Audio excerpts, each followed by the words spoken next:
Assalamualaikum warahmatullahi wabarakatuh.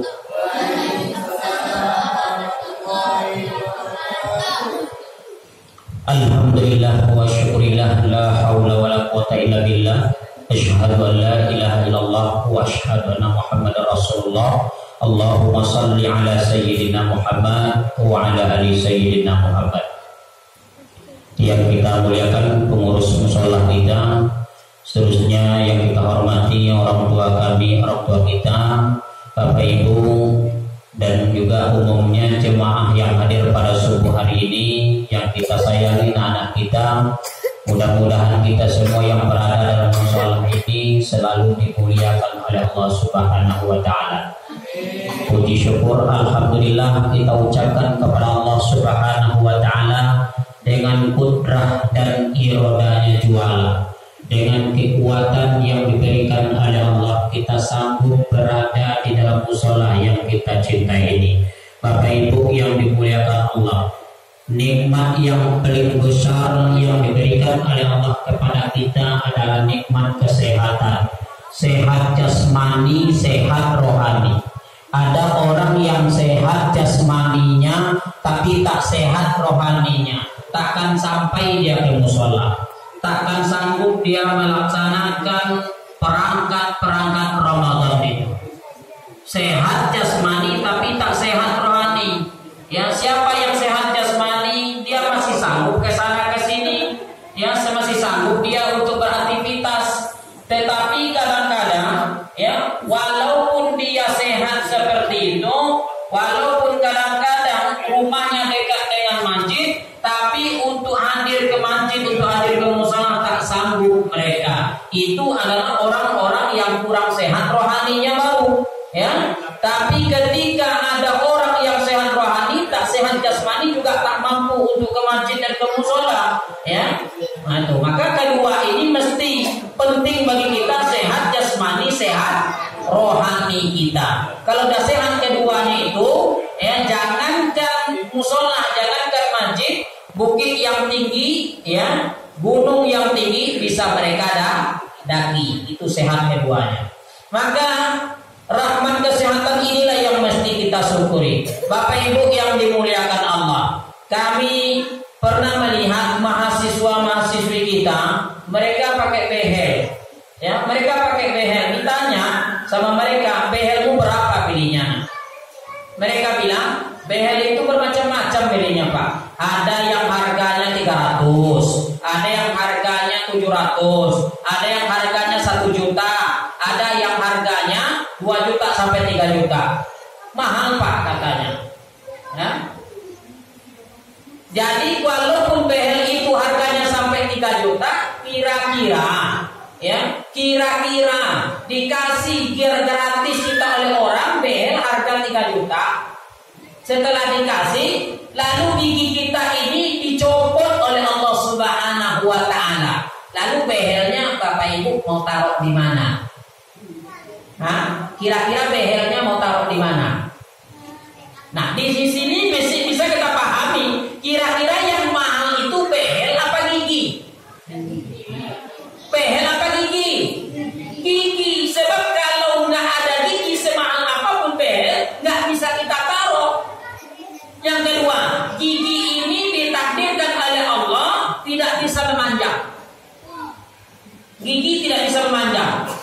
Kalau seandainya gigi ini diciptakan oleh Allah sebagai seperti rambut, ya, setiap hari itu memanjang, dia 1 bulan memanjang sampai ke bawah. Coba bayangkan kalau kayak gitu gigi kita. Hari ini biasa aja, rapi, bagus, ya kan, panjangnya biasa. Seminggu 2 minggu ke depan udah mulai nggak bisa ditutup mulut kita, ya kan? 3 minggu ke depan, 1 bulan, nggak bisa makan apa ya, begini lagi kan? Itu. Berarti inilah, ya, nikmat Allah sedikit itu saja tidak bisa kita lihat, bahwa tak bisa dibalas dengan harga duniawi apapun modelnya, Pak. Nggak bisa dibalas, nggak bisa diganti, nggak bisa dibandingkan dengan harta yang kita miliki. Bapak Ibu yang dimuliakan Allah, kita dikasih oleh Allah handphone yang cantik, handphone yang bagus umpamanya, dikasih oleh Allah melalui orang lain. Harganya 5 juta, kira-kira mau tak? Gratis. Mau ya kan? Kenapa? Ya nggak balik lagi. Tapi ketika handphone dikasih, telinga kita langsung ditulikan oleh Allah. Ketika ada yang nelpon, kita nggak dengar suara siapa. Halo, halo, halo, halo, halo, halo. Ini handphone masih aktif. Halo, halo. Apa gunanya handphone bagus? Masih ada gunanya? Tak ada gunanya lagi Bapak Ibu yang dimuliakan Allah. Ya kan? Berarti yang mahal itu handphone apa telinga kita?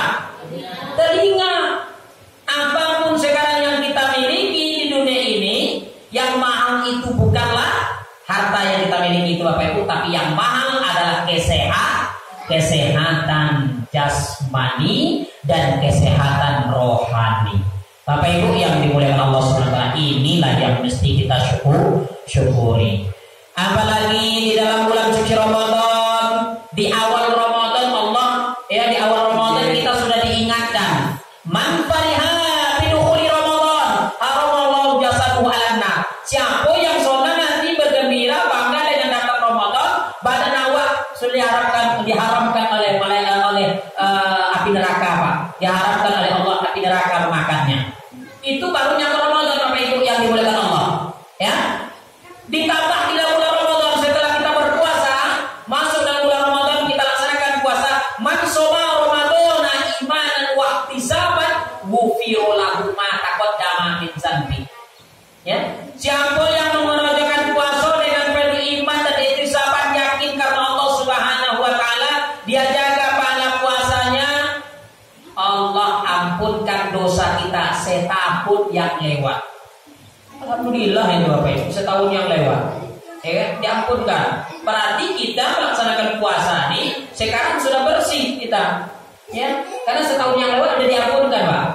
Janji Allah lagi setelah itu selesai Ramadan nanti, ya ayyuhalladzina amanu kutiba alaikumus shiyam kama kutiba alal ladzina min qablikum la'allakum tattaqun. Kata takun ini tak semua orang bisa memilikinya nanti.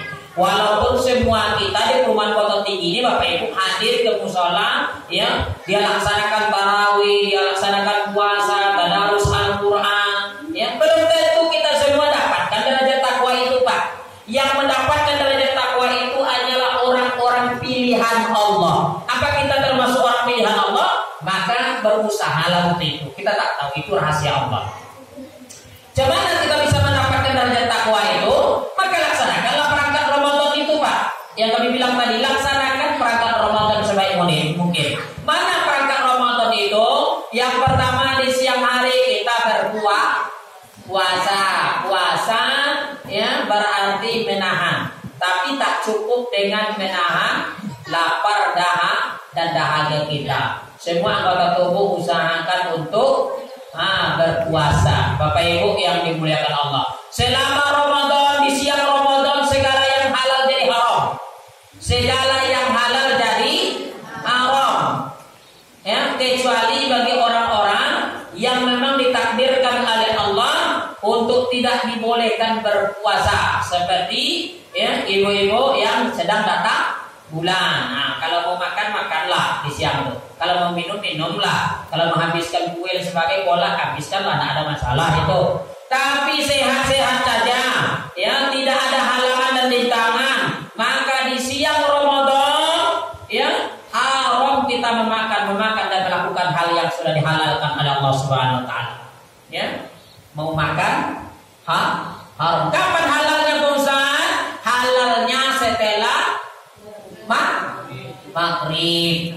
Minum air halalnya setelah maghrib. Pola halalnya setelah maghrib. Apalagi? Ya, makan halalnya setelah maghrib. Istri halalnya setelah.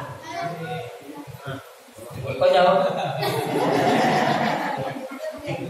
Dan setelah maghrib Pak, halal istri Pak setelah tarawih lah. Setelah maghrib bahaya nanti, ya. Nak kalau dikocokan sholat maghrib lagi ya, setelah isya ya, sholat tarawih. Bapak Ibu yang dimuliakan Allah Subhanahu Wa Taala, ini contohnya yang halal jadi haram di siang Ramadan. Tapi di malam Ramadan silahkanlah. Bapak Ibu yang dimuliakan Allah Subhanahu Wa Taala, malamnya kita sholat tarawih. Ini perangkat Ramadan. Malamnya kita sholat tarawih. Saya tengok jemaah kita di musola Kota Tinggi lah mulai KO. Ya lah mulai KO. Bak pemain bola gitu ya. Nah, bak Liga Champion umpamanya laba guguran. Itu nampak oleh Manchester City dengan Real Madrid. Oh, yang kuat-kuat aja belum tinggal dulu ya. Ya, apa itu yang dimuliakan Allah Subhanahu wa taala. Yang dua mudah-mudahan masuk final lah besok ya. Ya, masuk final juara kedua. Jangan sampai gugur nak menonton. Ada gugur nak menonton, gak usah lagi gugur nak menonton itu hilang aja mundurkan diri. Ya, mundurkan diri. Tengok juara satu sudah ngecek kolega. Kini kalau mulai berguguran. Kenapa berguguran? Iman kita yang menggoda itu. Iman kita lemah sehingga digoda oleh iblis, jin, setan dan sebagainya. Sehingga kita lebih tertarik untuk meninggalkan sholat tarawih daripada mengerjakan sholat tarawih. Terbayang 8 rakaat itu terbayang. Sedangkan sampai rakaat jonyo payah yo kan. Zuhur, asar, isya, payahnya mengerajokan. Apalagi 8 rakaat terbayang tuh Pak, banyak jumlahnya. Tambah dengan witir itu 10 rakaat. Sedangkan subuh aja lah balik mata awak ke musola kan. Balik mata awak untuk sholat berdiri 2 rakaat itu Pak. Apalagi 11 rakaat terbayang itu. Tapi jangan dibayangkan ibadah jumlah rakaatnya, jangan dibayangkan. Laksanakan ketika kita sampai penghujung ya, seperti sholat tarawih itu Pak. Sampai kita di penghujung rakaat witir, maka di situ merasa senang, kita puas kita Pak dengan apa yang kita kerjakan. Tapi yakinlah, saya udah coba itu. Karena kadang-kadang berbuka dengan teman, tak terlaksanakan sholat tarawih berjemaah, mau kerja sendiri berat Pak. Ya, mau kerjakan sendiri di rumah berat yang 11 rakaat. Tapi kalau jemaah tidak terlalu berat. Akhirnya merasa rugi ya saya Pak. Merasa rugi. Berpikir setelah itu kira-kira puasa kita tadi diterima Allah apa enggak ya? Soalnya tarawih malamnya tak kita kerjakan. Terbayang terus itu Pak. Terbayang terus itu Pak. Ya Bapak Ibu yang dimuliakan Allah Subhanahu wa taala. Setelah kita sholat tarawih, maka setelah itu laksanakanlah ya tadarus Al-Qur'an. Ya tadarus Al-Qur'an tidak pun di musola, di rumah kita baca Al-Qur'an. Jangan tinggalkan Al-Qur'an. Kalau tinggal Al-Qur'an bahaya, karena Al-Qur'an adalah tuntunan. Bapak Ibu yang dimuliakan Allah Subhanahu wa taala. Setelah kita tadarus Al-Qur'an, sisihkan uang belanja kita, sisihkan rezeki kita untuk berinfak dan bersedekah. 70 kali lipat di dalam bulan Ramadan, 10 kali lipat di luar Ramadan. Sisihkan. Apalagi ini bangunan tampek dari mawar. Ya, jangan sampai dari mawar pindah gara-gara ada tompek Bapak Ibu. Wak selesaikan itu salam Ramadan. Sisihkanlah uang kita sebagai untuk berinfak dan bersedekah.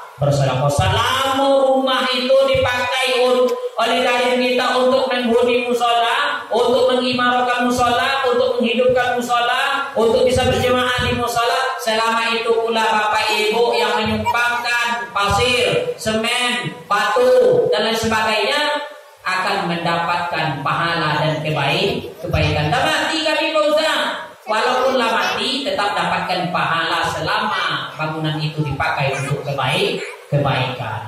Bapak Ibu yang dimuliakan Allah Subhanahu wa taala. Untuk mendapatkan derajat takwa lagi di akhir Ramadan, setelah kita laksanakan perangkat Ramadan sebanyak mungkin, maka laksanakanlah sholat berjamaah. Ya, tidak pun di musola, di rumah berjamaah. Dengan siapa? Dengan anak dan istri kita. Usahakan berjamaah. Ya, usahakan berjamaah Bapak Ibu. Bapak Ibu yang dimuliakan Allah Subhanahu wa taala. Rasulullah SAW mengkhususkan sholat subuh berjamaah dengan keistimewaan tunggal. Tidak sama dengan sholat berjamaah lainnya Pak. Sholat subuh beda yang lain. Ya. Sholat subuh bahkan memiliki sifat-sifat tertentu yang tidak bisa diulang pada sholat lainnya. Ya. Yang pertama, saking istimewanya orang yang mengerjakan sholat subuh, Rasulullah SAW berdoa dalam hadisnya Rasulullah, ya Allah, berkah bangun subuh. Berarti orang yang sholat yang bangun subuh saja baru Pak sudah dicintai oleh Allah. Bangun subuh baru. Belum lagi sholat subuh. Tapi tujuannya bangun subuh adalah untuk sholat subuh.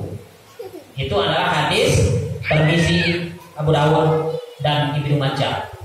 Bapak Ibu yang dimuliakan Allah Subhanahu wa taala. Hadis yang kedua mengatakan orang yang mengerjakan sholat subuh berada dalam jaminan Allah.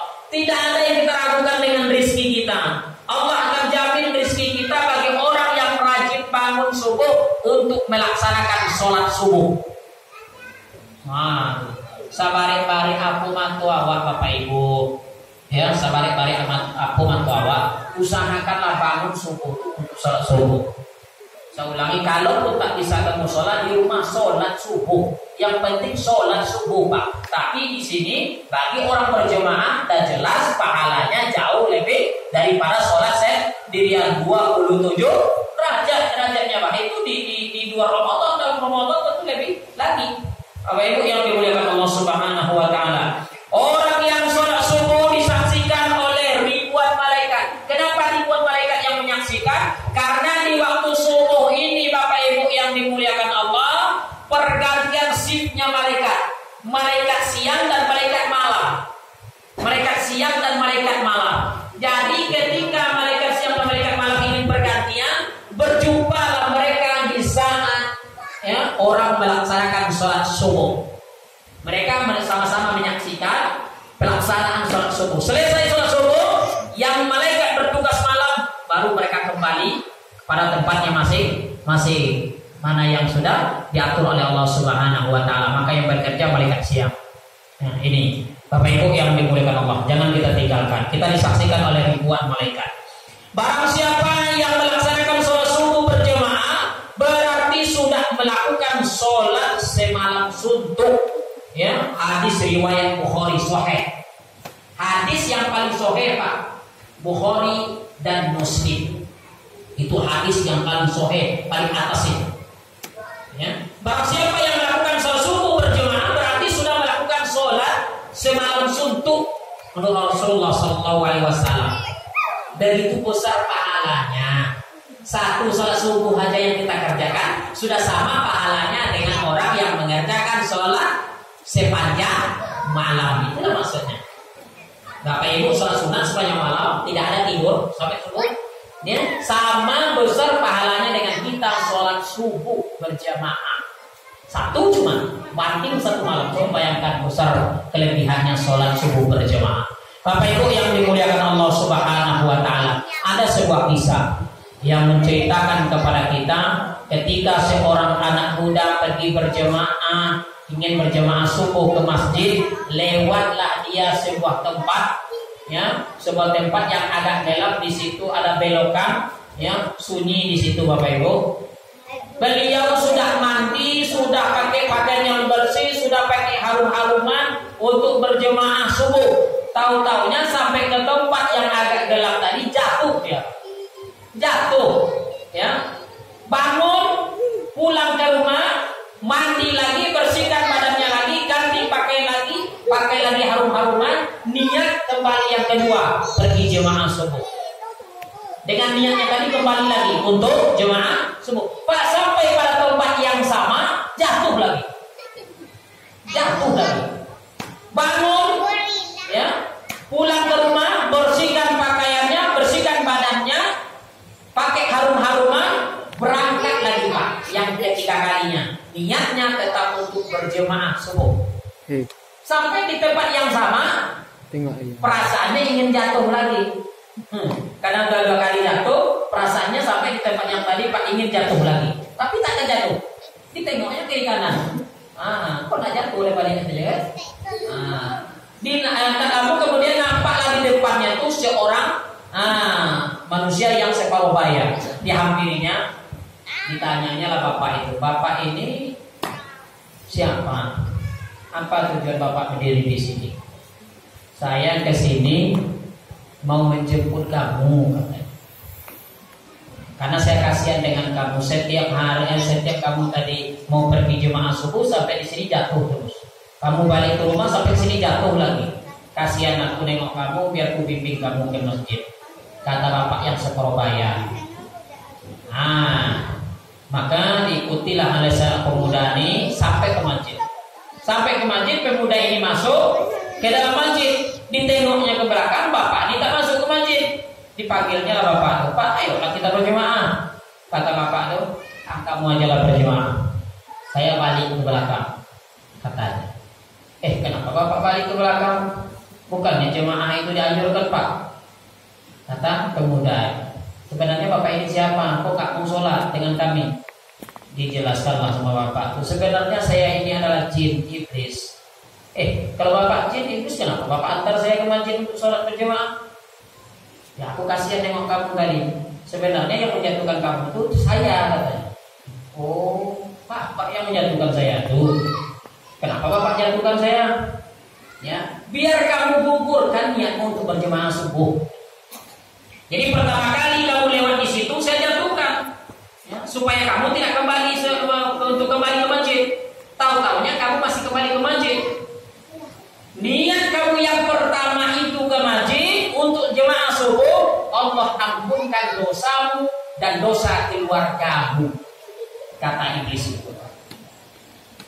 Aku jatuhkan kamu, kamu balik lagi, kamu ganti pakaian, kamu bersihkan badanmu, lalu kamu balik lagi dengan niat yang ikhlas sama Allah ke masjid. Kamu balik yang kedua itu, Allah ampunkan dosa tetangga-tetanggamu, kata iblis. Lalu yang ketiga, kenapa enggak bapak jatuhkan saya?